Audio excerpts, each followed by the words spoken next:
পানি পানি করে যেদিন কেঁদেছিল কারবালায়, নিষ্ঠুর ইয়াজিদ হামলা চালাই নবীর বংশের কাফেলায়।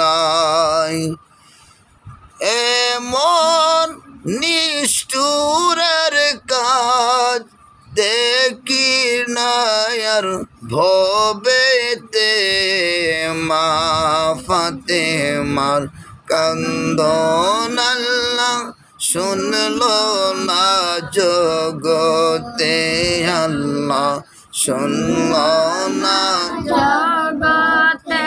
কান্দে মা ফাতেমায় পুত্র হারা শোকে।